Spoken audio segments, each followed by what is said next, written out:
Discovery na escola. Neste episódio de Discovery na escola, vamos recuar no tempo até a época da Roma Antiga. Analise o que abriu caminho para a ascensão de Roma ao poder. Aprenda quem foram os etruscos e a influência que exerceram sobre a República em formação. Finalmente conheça o inventor do censo e descubra por que a sua inovação foi tão importante para o êxito do governo de Roma. E preste atenção às perguntas, atividades e fontes após cada segmento.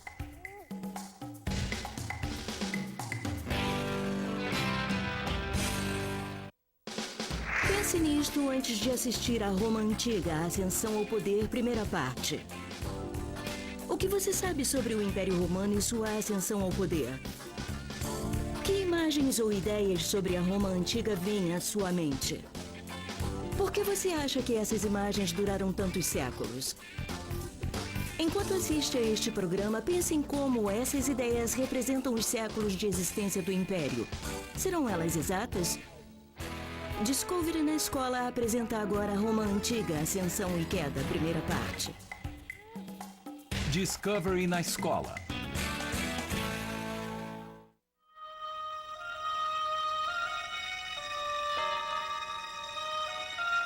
Há 2000 anos, uma civilização manteve todo o mundo ocidental sob seu domínio. Da Europa setentrional à África e ao Oriente Médio, ela impôs suas leis, ideias e um único idioma.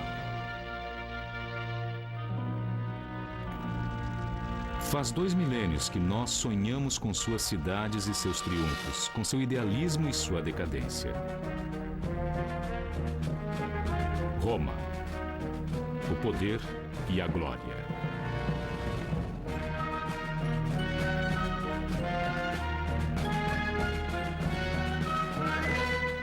Roma Antiga, Ascensão ao Poder.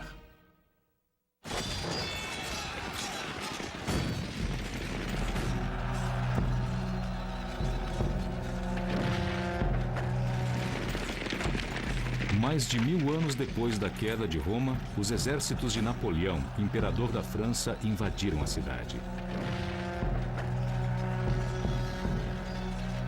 As forças de Napoleão já haviam lutado e vencido em todos os lugares na sua marcha pela Europa. Tomar Roma parece uma ideia que surgiu depois, mas é um retorno. Para Napoleão, tem um significado quase religioso.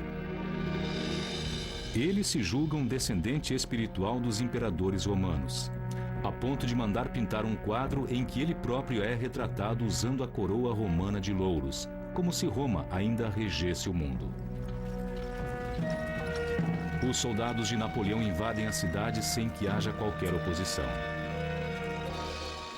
É como se caminhassem numa cidade fantasma.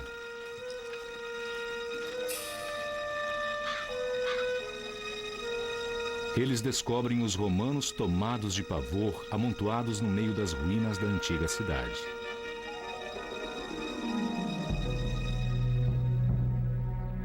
Palácios em ruínas e arcos parecem ainda ecoar os magníficos triunfos em cujo louvor foram erguidos. Cabras e vacas pastam onde no passado milhares de pessoas se amontoavam nas ruas.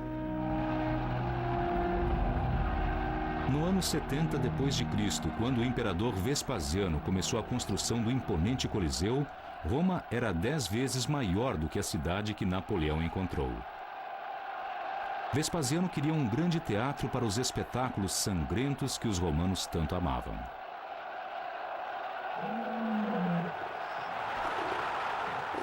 O padrão dos jogos romanos, assim como o padrão da própria Roma, eram de assombrar. O Coliseu tinha 45 mil lugares sentados e espaço para mais 20 mil espectadores em pé.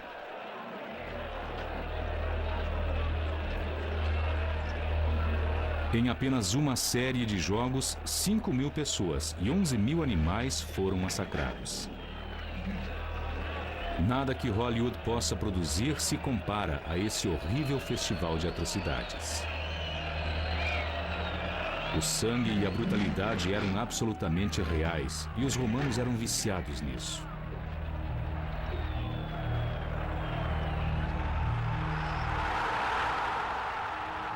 Quando ele viu o sangue, em vez de virar-se, ele fixou os olhos na cena e assimilou todo o seu frenesi.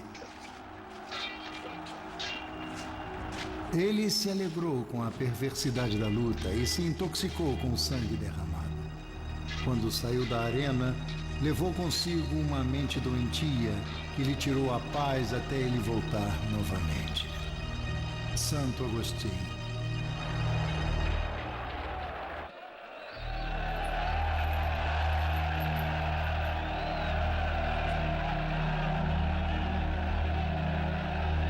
A selvageria de Roma era proporcional ao tamanho da cidade. Quando o Coliseu foi construído, Roma já era uma cidade de 1 milhão de habitantes e estava crescendo. Só no século XIX, a cidade de Londres conseguiu chegar perto dessa grandeza.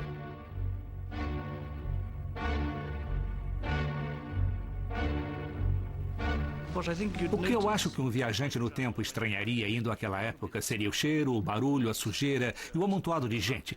Acho que haveria muitos mendigos, muitos sinais de doença, moléstias e muita criança. Devia ser como Calcutá ou Rio, uma cidade moderna, populosa, muito pobre, com esses prédios monumentais no centro como expressão da riqueza e poder do império. O tráfego era horrível. Júlio César proibiu o tráfego com rodas durante o dia para as pessoas poderem se movimentar. Por isso, à noite, com todas as carroças passando nessas ruas calçadas de pedras, o barulho não deixava ninguém dormir.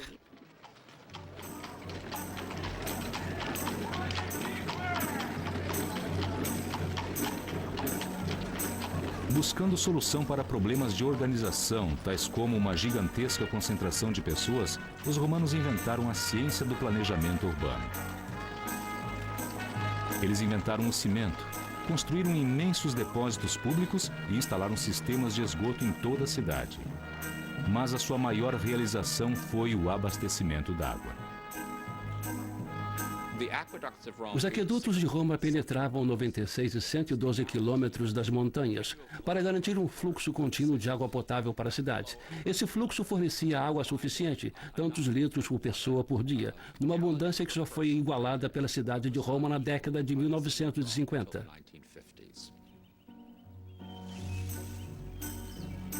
Juntamente com os milhões de litros d'água, os romanos, por incrível que pareça, consumiam toda semana 8.000 toneladas de grãos. Supercargueiros, cada um transportando 1.000 toneladas, cruzavam o Mediterrâneo em todos os sentidos. Foram os maiores navios do mundo, até serem superados pelos transatlânticos do século XIX. A cidade de Roma era o coração de um império que se estendia desde a Escócia até a Síria.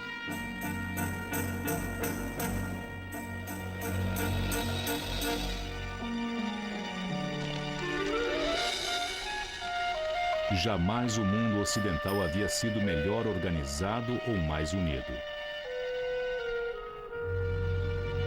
No ano 100 a.C., podia-se viajar do Egito à França em estradas pavimentadas, levando no bolso dinheiro de um único padrão monetário e um só passaporte.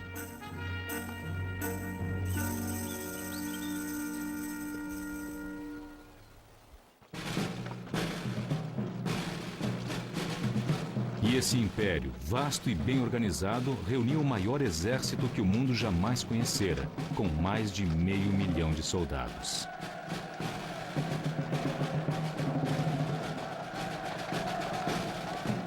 Roma era a superpotência do mundo antigo.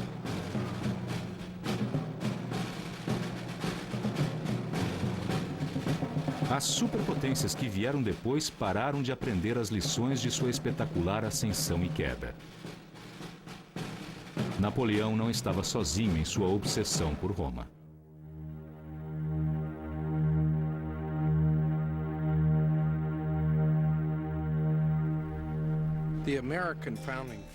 Os pais da fundação dos Estados Unidos da América passaram a maior parte da infância e muito da idade adulta lendo os clássicos latinos.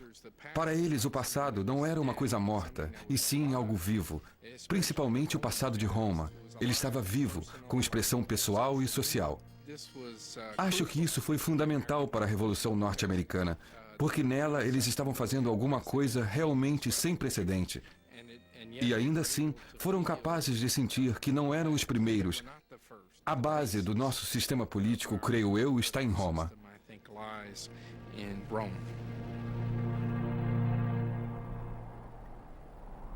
O mundo ocidental desenvolveu-se à sombra de Roma. Suas lendas, suas leis, suas instituições e sua língua. Napoleão disse: a história de Roma é a história do mundo.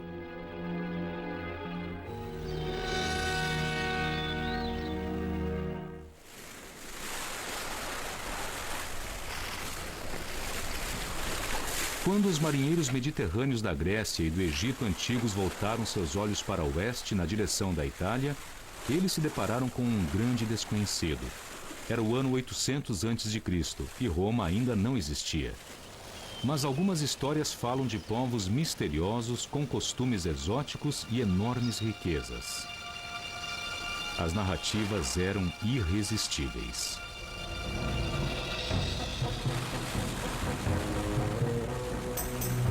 Partindo de grandes cidades civilizadas do Oriente, como Atenas e Tiro, comerciantes gregos aventureiros navegaram para o oeste, penetrando em mares desconhecidos.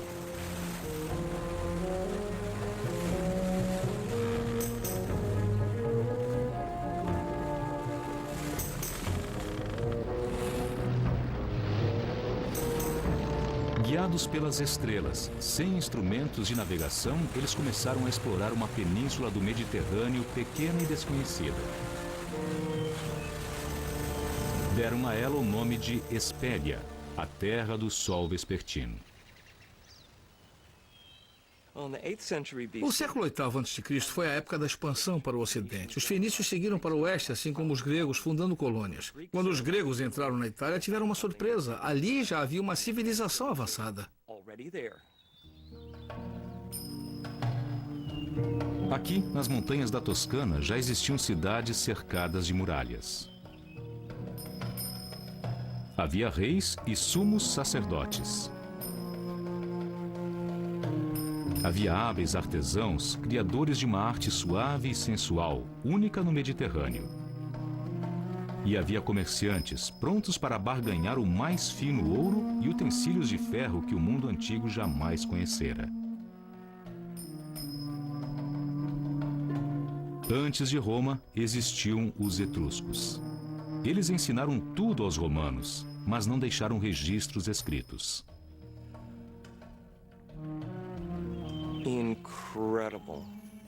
Incrível! Os etruscos estavam entre os mais maravilhosos artesãos que o Ocidente já conheceu.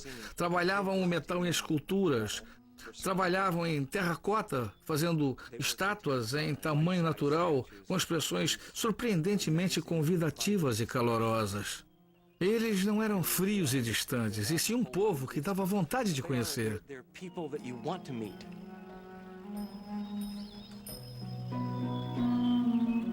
Os etruscos viviam nas férteis colinas da Toscana. Mas a sua verdadeira fortuna estava no subsolo, os mais ricos depósitos de minério de ferro, cobre e estanho de toda a parte central do Mediterrâneo.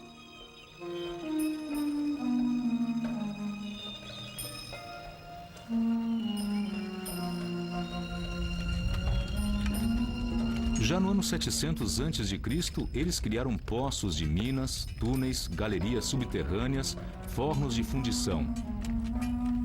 E amontoaram pilhas de escória tão grandes que 2.500 anos mais tarde, Mussolini mandou reprocessar esse material com o propósito de produzir armas para a Segunda Guerra Mundial.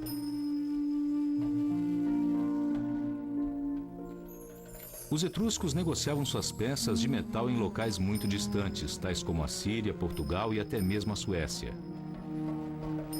Mas, acima de tudo, os etruscos eram famosos por suas demonstrações públicas de afeto entre homens e mulheres, o que chocava o mundo antigo. Os gregos, que conheciam os etruscos há muito tempo, desde antes de Roma ser alguma coisa, viram que o povo etrusco dava às mulheres uma posição que os gregos, com toda certeza, não dariam.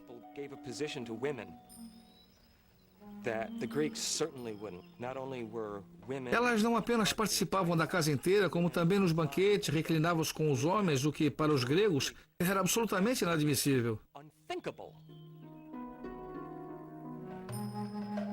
Os gregos e mais tarde os romanos adoravam exagerar nas histórias escandalosas sobre a decadência dos etruscos. É quase certo que nem todas eram verdadeiras. Os primeiros romanos eram sertanejos primitivos. Não gostavam dos etruscos, mas tinham alguma coisa a aprender com eles. Inclusive, o lado mais obscuro da civilização. Tal como todos os povos antigos, os etruscos adotavam uma rígida divisão de classes. Rituais brutais reforçavam o poder e o prestígio da nobreza. Os etruscos encenavam lutas nos funerais de homens importantes.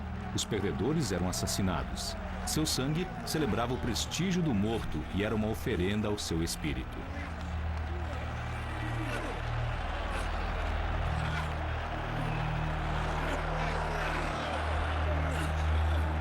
Os lutadores eram escravos capturados nas guerras. Sua vida não valia nada. Apenas a sua morte era significativa. A prática do sacrifício humano era comum no mundo antigo. Os etruscos não constituíam exceção. O sangue dos escravos e dos prisioneiros encharcava o chão nos rituais pomposos através de todo o Mediterrâneo. Os romanos herdaram dos etruscos o gosto por sacrifícios sangrentos.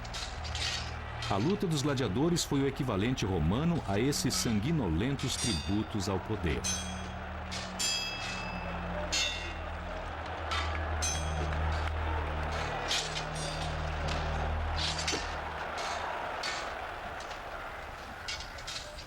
Roma tirou tudo dos etruscos.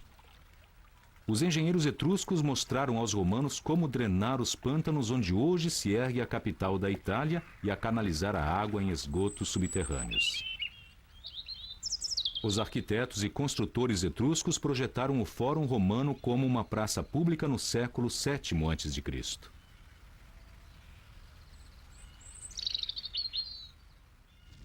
Embora os romanos devessem tudo aos etruscos, um dia iriam voltar-se contra eles, esmagar suas belas cidades e difamar sua memória. Seria o primeiro passo no caminho de Roma para o Império.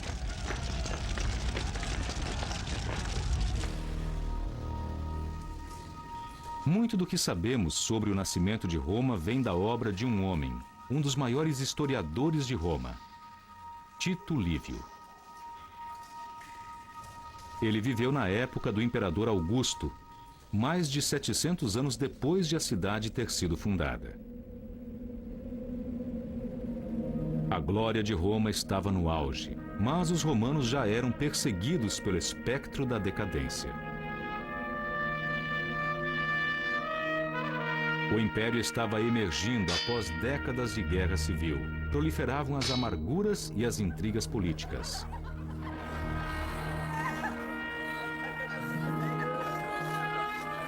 Decadência, ambição e especulação estavam na ordem do dia. Para homens como Tito Livio, criados segundo os princípios romanos de virtudes estoicas de valor, lealdade e autossacrifício, parecia que o espírito de Roma estava se deteriorando.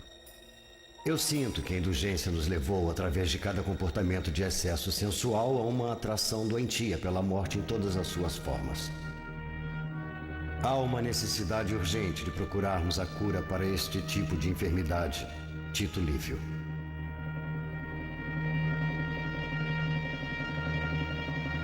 Uma cura era o que o imperador Augusto procurava. Ele não admitia divergência e criou leis para punir a imoralidade.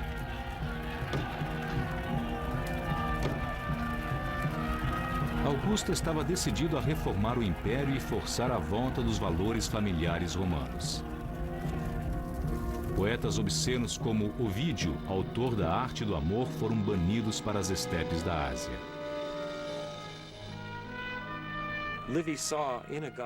Tito Livio viu em Augusto ou em Otávio uma chance para o mundo finalmente se acalmar e voltar ao trabalho. Para começar, o que fizera a grandeza de Roma? Seria preciso voltar e examinar?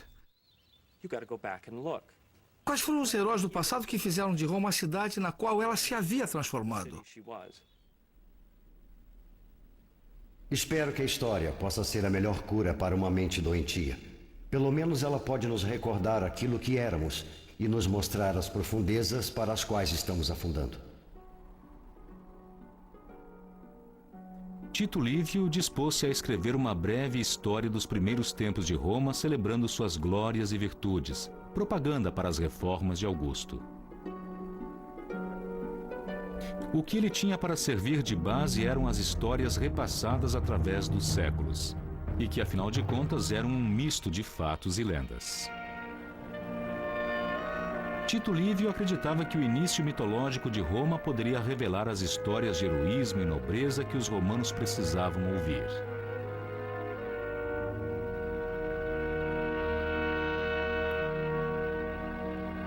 Mas as histórias da origem de Roma eram escassas em virtudes e pródigas em assassinatos, estupros, mutilações e fratricídios. Para sua consternação, Tito Livio descobriu que aquelas realidades cruéis ainda encontravam eco na Roma em que ele próprio vivia.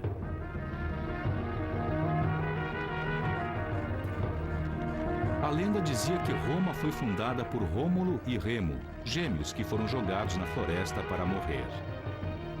Mas os meninos, segundo consta, foram salvos por uma loba que os amamentou. Eles cresceram como selvagens no meio do mato. Quando voltaram, fundaram a cidade de Roma. Estavam impregnados do espírito simples, feroz de sua mãe loba.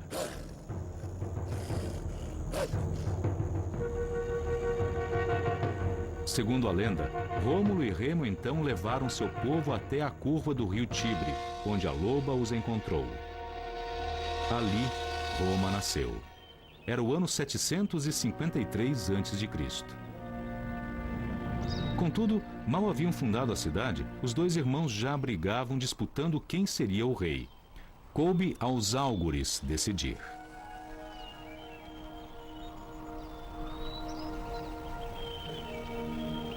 Álgures eram os sacerdotes da Roma primitiva que adivinhavam o desejo dos deuses.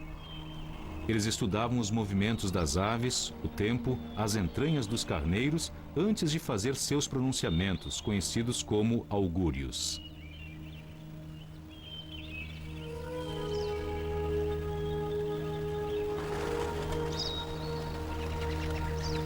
Os álgures posicionaram cada irmão no alto de um morro e esperaram. Quando as aves se aglomeraram sobre Rômulo, eles perceberam que aquele seria o primeiro rei de Roma.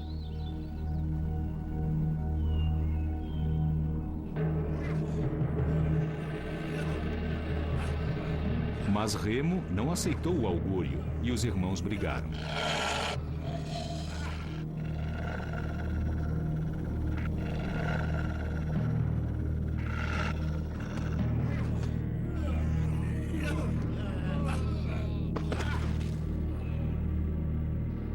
Rômulo matou Remo.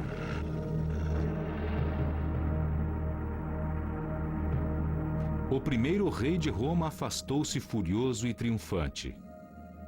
Era um augúrio perfeito para o derramamento de sangue e os conflitos que viriam a seguir.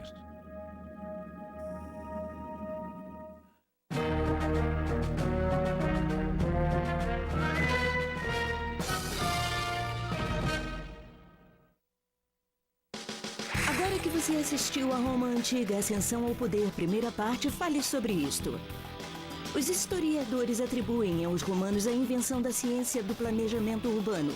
Que elementos-chave são necessários para manter a vida numa cidade? Por que o aqueduto foi considerado uma das maiores realizações de Roma? Em que os etruscos contribuíram para os primeiros desenvolvimentos de Roma? Agora tente isto. O historiador Tito Livio atribuiu a origem da turbulenta cultura de Roma à educação selvagem recebida por Rômulo e Remo. Pesquise uma lenda da criação de outra lenda da civilização e analise como a lenda influenciou a sua cultura. Pense nisso antes de assistir a Roma Antiga, Ascensão e Queda, segunda parte. O que você sabe sobre a forma de governo chamada República? Ao assistir ao programa, tome nota de como a República se desenvolveu.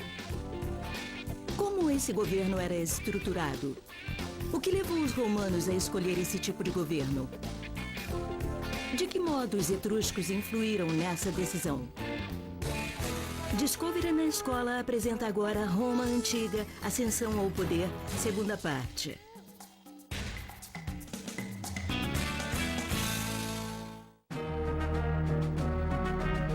Roma Antiga, Ascensão ao Poder, segunda parte.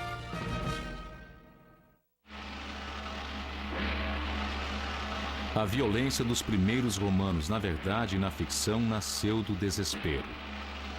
Na vida real, evitada pelas tribos próximas, Roma foi forçada a acolher párias, vagabundos e fugitivos. E os romanos atraíram seus vizinhos, os sabinos, a um ritual de pacificação. Era um bando de desesperados. Roma era a primeira comunidade a se organizar daquela maneira. Um lugar para onde nenhuma mulher queria ir. E a falta delas foi o primeiro problema. Os sabinos eram desconfiados, mas razoáveis. À medida que os festejos entravam pela noite, os sabinos relaxaram a sua atenção. Era o que os romanos esperavam. Rômulo deu o sinal e eles atacaram. Raptaram as mulheres e expulsaram os sabinos que haviam escapado vivos.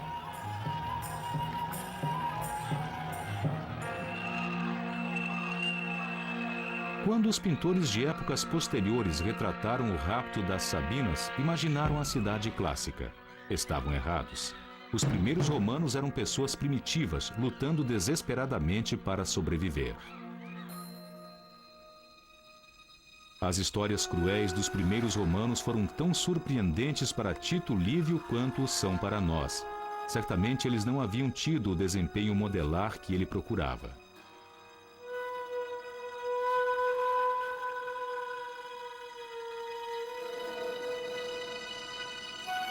Seu livrinho se transformou numa das histórias mais monumentais jamais escritas. Quando morreu, no ano 17 da nossa era, a obra já chegara a 142 volumes, todos escritos arduamente em cera. Ele havia dedicado a sua vida inteira a isso. A crônica de Tito Livio foi o maior êxito literário da época. Obteve mais sucesso do que ele poderia esperar, mas não produziu o menor efeito sobre o caos moral do Império. Mesmo 142 livros não eram páreo para tão forte influência. A essa altura, Roma era uma força destruidora com um ímpeto impossível de ser detido e cujo caminho fora estabelecido por seu começo mítico, quer fosse fato ou ficção.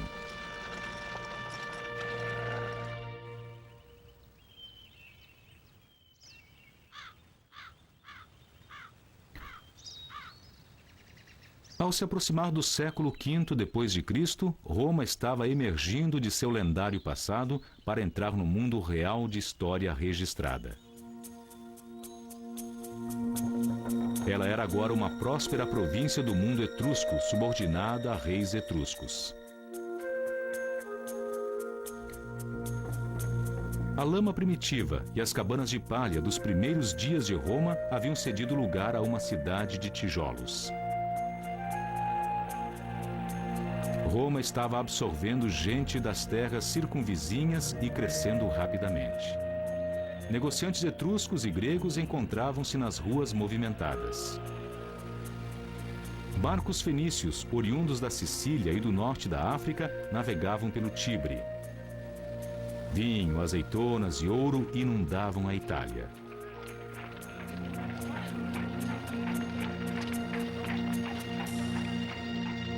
Mas Roma ainda não era diferente de muitas outras prósperas cidades do Mediterrâneo. O que primeiro a tornou diferente não foi sua habilidade para negociar ou seu poderio bélico, mas sim a capacidade de se auto-organizar. O homem que remodelou a sociedade romana foi um rei etrusco chamado Sérvio Túlio.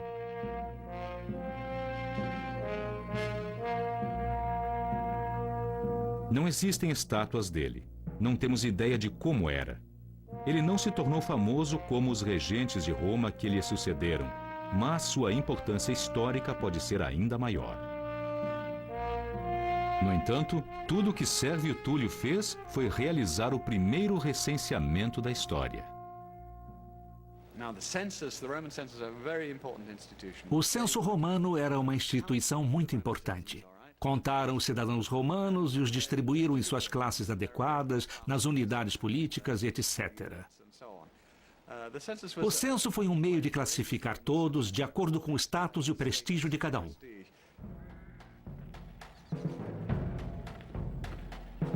No século VI a.C., o censo detalhou as obrigações de cada romano para com a cidade e que eram obedecer às leis, pagar os impostos e fazer o serviço militar. E o que era muito mais importante, também lhes dava direitos.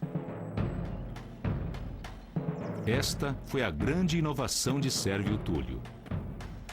De acordo com suas contribuições, os romanos tinham direito a opinar sobre o modo como sua cidade estaria sendo governada. Sérvio Túlio lançou as sementes do governo representativo. Ele organizou uma assembleia para governar a cidade e lhe deu um nome: Senado.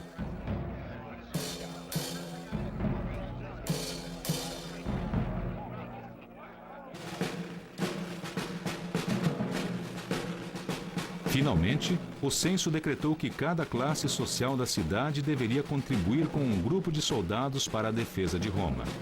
Esses grupos eram chamados de legiões, a força de combate que iria colocar os destinos de Roma em suas próprias mãos e um dia dar-lhe o mundo.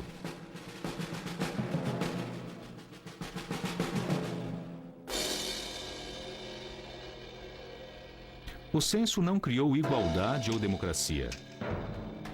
Roma permaneceu uma sociedade governada por reis e nobres. As mulheres tinham poucos direitos, mas ele criou um nível de organização sem precedente no mundo antigo. Nenhum homem fez mais por Roma do que o rei etrusco Sérvio Túlio. Suas reformas estabeleceram os alicerces para a maior realização de Roma, a criação da República. Mas, tal como aconteceu com muitos dirigentes romanos, ele caiu devido a traições e intrigas. A própria filha do rei queria que o marido, Tarquínio, assumisse o trono. Seus cúmplices sabiam como conseguir isso. E após haverem assassinado o grande rei, poder e paranoia passaram de mão em Roma. Por quase 2 séculos, Roma foi governada pelos reis e pela nobreza da Etrúria.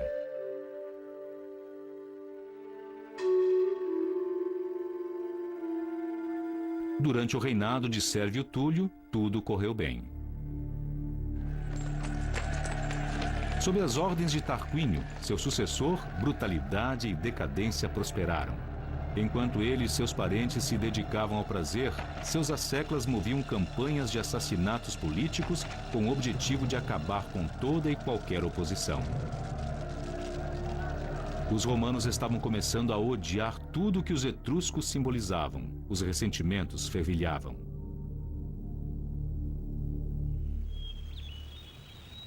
Uma mulher, chamada Lucrécia, foi a fagulha que iria acender a fogueira. Ela era amada e altamente respeitada por sua bondade, beleza e lealdade. Representava tudo aquilo que os romanos achavam que possuíam e os etruscos não: honra, virtude e coragem.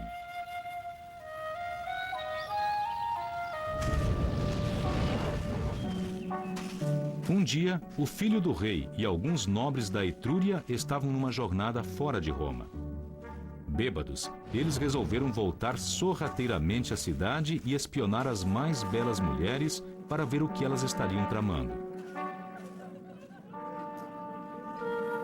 Como já esperavam, encontraram suas próprias esposas participando de festas.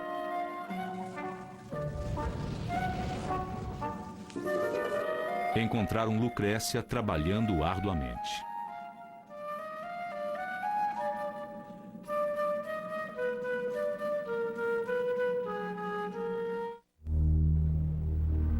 Na noite seguinte, quando sabia que o marido de Lucrécia estaria ausente, o filho do rei Tarquínio voltou furtivamente à casa dela sozinho. Ameaçando a garganta de Lucrécia com uma faca, ele a estuprou e jurou que se ela ameaçasse contar a alguém, ele a mataria. Isso não teria sido necessário. No dia seguinte, orgulhosa demais para viver com sua desonra, Lucrécia se suicidou. Os romanos enlouqueceram. Multidões urravam pelas ruas atacando os etruscos onde quer que fossem descobertos.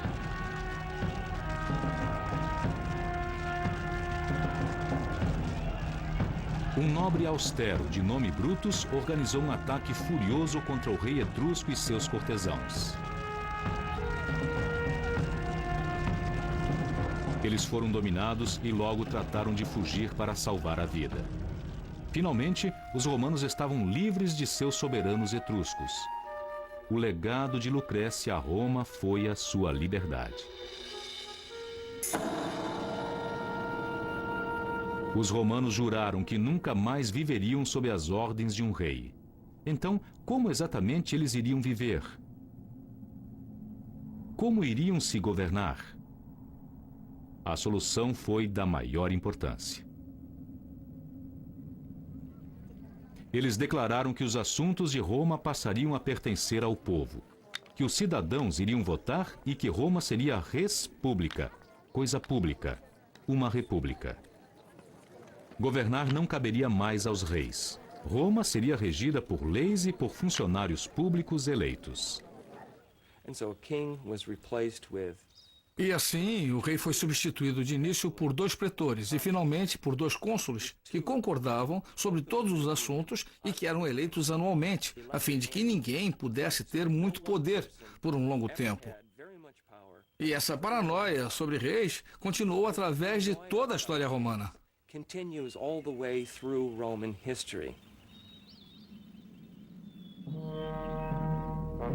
De um modo que seu criador jamais poderia imaginar, o censo de Sérvio Túlio frutificou.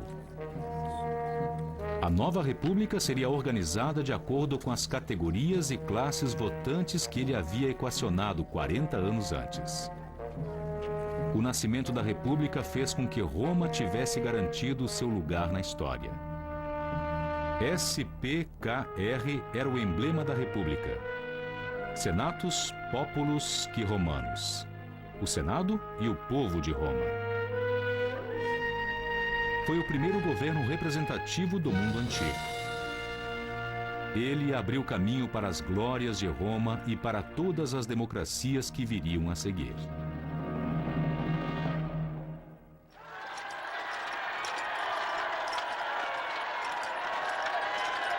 Os romanos se livraram dos etruscos em 510 a.C., mas precisavam ter certeza de que continuariam livres. Para isso, iniciaram a construção da mais feroz máquina de guerra jamais vista. E agora, eles poderiam experimentá-la contra seus antigos senhores.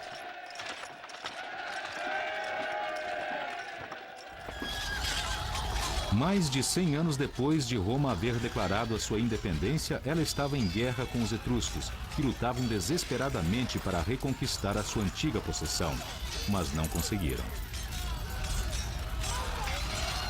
Eles não eram páreo para as legiões romanas altamente disciplinadas e que lutavam até a morte para defender a liberdade de Roma.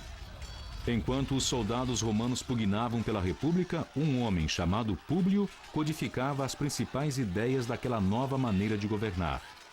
Esse sistema legal estabeleceu um precedente notável para as futuras repúblicas. 2000 anos mais tarde, quando os fundadores dos Estados Unidos precisaram defender a sua Constituição, eles também se valeram do que Públio havia escrito.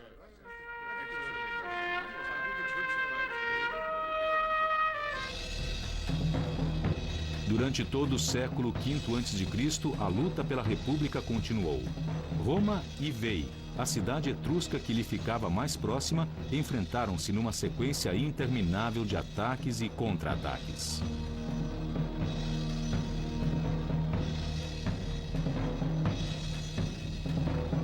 Finalmente, em 392 a.C., após décadas de dolorosos conflitos, um exército romano avançou na direção da cidade etrusca. Seu objetivo era tomar Veii de assalto e colocar de uma vez por todas um ponto final na ameaça etrusca à sobrevivência de Roma.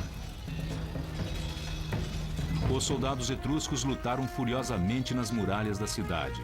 Em vão, os sacerdotes rogavam a seus deuses que os salvassem da destruição.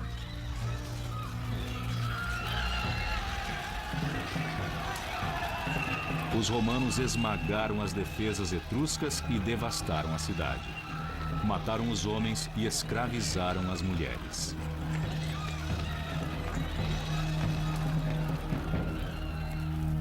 Foi a primeira grande vitória de Roma.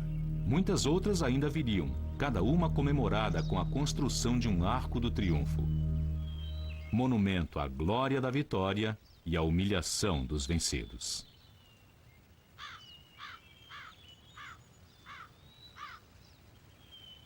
Roma agora amontoava vitória sobre vitória, todas conquistadas através da Itália, porque um por um seus vizinhos sucumbiam diante das legiões. A ascensão de Roma estava ganhando impulso e agora freá-la parecia uma tarefa impossível. Mas Roma viria a sofrer um revés que se transformaria num eterno fantasma para o Império.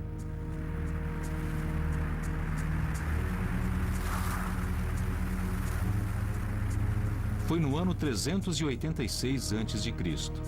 Vindos de além dos Alpes, surgiram cavaleiros que avançavam estrepitosamente na direção de Roma. Os romanos os chamavam de bárbaros. Eles eram celtas, originários da Gália, a França atual. Os gauleses eram um povo guerreiro, mas desta vez não estavam querendo brigar. Devido a guerras com os vizinhos, eles haviam sido expulsos de seu próprio território e agora precisavam de um novo lar. Roma dominava a parte central da Itália e os gauleses pediram que lhes fosse dado um território. Os enviados romanos recusaram categoricamente. O que esses bárbaros pensam que são para tomar tamanha liberdade para com Roma? Eles insultaram os gauleses, o que foi um erro. Os gauleses investiram sobre Roma furiosamente. O que não lhes era dado, eles iriam tomar. Os romanos eram guerreiros ferozes, mas não sabiam como combater aquele povo que se lançava à luta num frenesi suicida. A selvageria dos gauleses era aterradora, mesmo para os padrões romanos. Surpreendidos, os romanos ergueram barricadas dentro de sua própria cidade e esperaram que aqueles homens assustadores fossem embora. Mas eles não foram. Os gauleses destruíram tudo o que encontraram no caminho e saquearam a cidade.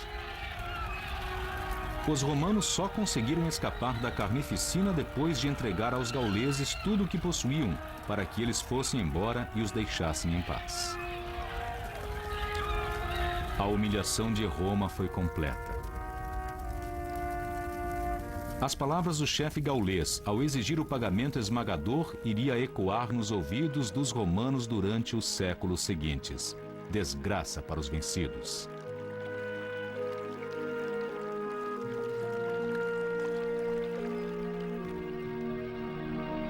Roma ergueu-se dessa devastação mais forte, melhor organizada e mais determinada do que nunca. Forjou um espírito férreo e um código civilizado de honra às virtudes estoicas de valor, disciplina e autossacrifício. Esse código produziu soldados e comandantes com uma inflexível dedicação ao dever. Um dos mais famosos foi Cincinato. Cincinato foi o romano que corporificou de um modo como ninguém jamais conseguiu aquelas virtudes clássicas. Embora pertencesse à nobreza, ele gostava de trabalhar o campo com suas próprias mãos. Um dia, no momento em que trabalhava, chegou um mensageiro com a notícia de que Roma estava sendo atacada. Em uma situação de emergência como aquela, a Constituição romana exigia a designação de um ditador eleito pelo povo e que, uma vez eleito, teria plenos poderes, poder de vida e morte sobre todos os cidadãos, mas apenas por um período de, no máximo, 6 meses. Cincinato largou o arado, correu para a cidade, assumiu o comando e foi nomeado ditador. Logo, conquistou uma grande vitória, voltando à cidade triunfalmente. Ele poderia ter permanecido e utilizado o poder como quisesse, mas, segundo consta, no mesmo dia em que retornou à cidade, ele renunciou ao cargo de ditador, voltou às suas terras fora da cidade e retomou o arado. Os romanos adoravam contar essa história porque ali estava um homem totalmente despreendido que não desejava nada para si próprio, para sua própria vida, mas apenas servir, só servir. Por isso, não é por acaso que uma das mais famosas esculturas na história americana é a de George Washington, como o Cincinato.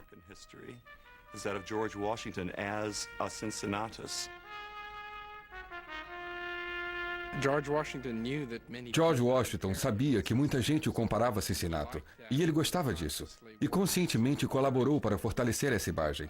Assim, por exemplo, durante os períodos mais sombrios da guerra, quando alguns achavam que deveria renunciar, ele rechaçou essa ideia, porque queria fazer como Cincinato. Esperar até que o inimigo fosse derrotado, e aí, de maneira grandiosa, abdicar de seus poderes. E foi o que Washington fez, antes de voltar ao seu arado em Mount Vernon.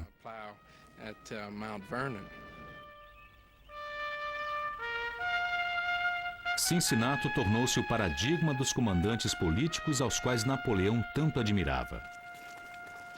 Ele corporificou o código de conduta que deu força à ascensão de Roma e estendeu seu domínio sobre todo o mundo ocidental.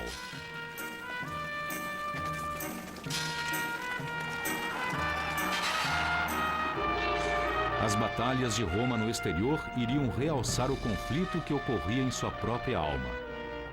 A luta para resistir a uma influência corrupta muito poderosa. Isso iria se transformar num fantasma que assombraria o império nos séculos seguintes. Mas antes, a era do poder e da glória de Roma estava prestes a começar.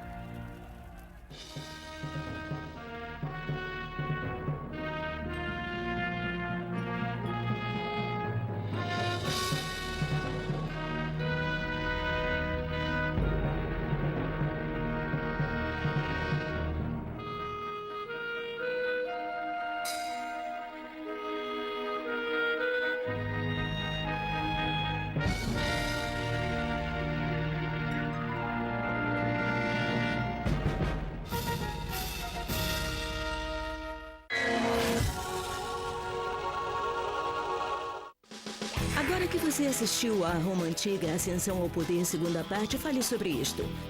O desenvolvimento do censo de Roma foi um passo fundamental para uma eficiente organização do governo, fato que diferenciou Roma das outras civilizações. Como foi que o primeiro censo permitiu que Roma tornasse obrigatórios o pagamento de impostos e os deveres militares? De que modo o censo aumentou os direitos dos cidadãos? Agora tente isto. Faça um mapa atual dos países da Europa, da África do Norte e do Oriente Médio. Sombreie as áreas até onde o Império Romano se estendeu no auge de suas conquistas. Versão brasileira Sincrovídeo.